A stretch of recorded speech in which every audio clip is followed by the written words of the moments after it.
Yes, this is confirmation for you. Test the spirit, take the word to God, okay, to ensure that this word is for you. But this is a quick word for someone.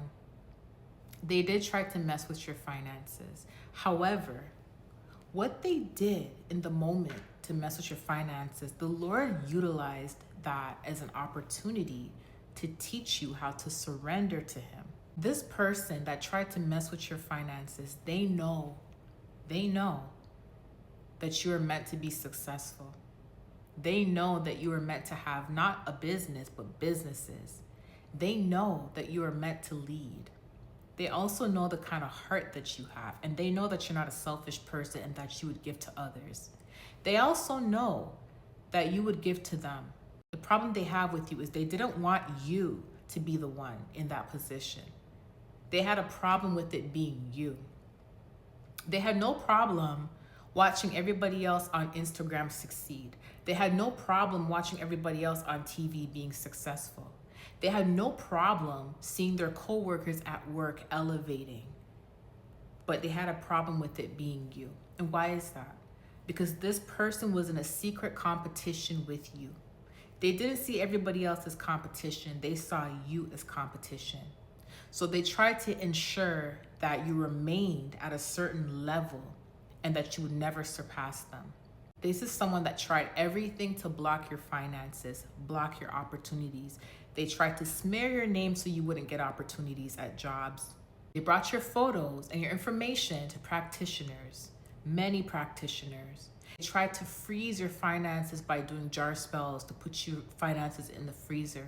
They did money spells to try to transfer financial breakthroughs from you onto them. They've tried everything, but nothing worked.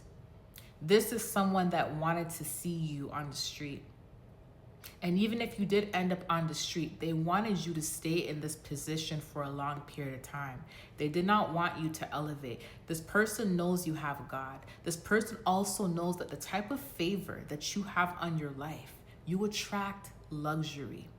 Not because you're materialistic, not because you're vain, but because you deserve the best of the best. God trusts you with a lot of finances and resources because you are responsible. Your heart is in the right place. God knows that you're not selfish. God knows that you will give to the right people that are in need. This person knows that the wealth of the wicked was being transferred over to you, as it states in the Bible. They know that there was a wealth transfer that was attached to your name. They know that God was going to use you to be the Joseph. He was going to use you to be the Esther. They saw this about your life, whether it be through dream or vision, or they went to a spiritualist. Point of the matter is they saw it. They saw your level up. They saw your new attire. They saw your new home. They saw your vacations. They saw everything about your life. And they've been seeing it for a very long time. And after they saw this, they have been keeping up with your life, trying to make sure that they can block every form of opportunity that will lead you to that destination. And nothing worked. So for a long time, you may have felt like you were just getting by, or you were just having just enough, or there was times where you didn't have anything. And you questioned God, like, how am I going to get through this? What you didn't know was during these times, there was attempts over your finances and resources. And although these attempts did not fully work, but the Lord utilized that moment to train you. He utilized that moment to teach you how to budget, how to be satisfied with a little, how to keep you humble. So when He prospers you and blesses you with more than you ever had, He can trust you. And He knows that you have already been trained. You have already been molded into being who He called you to be.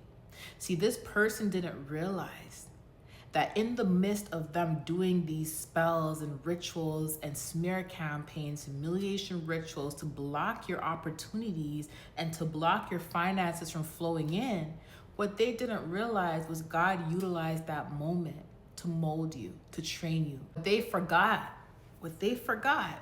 was you have a good heart. What they forgot is you are so content to the point where when you do lack, you are still happy. When you do lack, you still have faith. When you do lack, you still give. What they also didn't understand was God utilized these moments as a way to expose these people or specific person. And now that you have been strengthened, the Lord is going to release that financial miracle. The person that has been trying to block your finances and resources, they have been stagnant for a while. They have been stuck in the same position for a while, doing the same thing that they hate on a daily basis and not able to progress and move forward. And why is that? Because what they didn't realize is every single spell, every single affliction, every single smear campaign, every single humiliation ritual that they did to block you from getting to that destination where you're living comfortably, the whole entire time they did this, they sacrificed their own comfort. They sacrificed their own ability to elevate. They sacrificed their own resources, their own finances, and now they are limited. They don't have ideas on how to elevate. They're lacking wisdom in certain areas. They're now restricted to doing the very thing that they hate, and they're unable to move forward, all because of what they did to you. Now they're gonna have to watch as the Lord prepares a table in their presence. I love you guys. I'll talk to you later. Bye.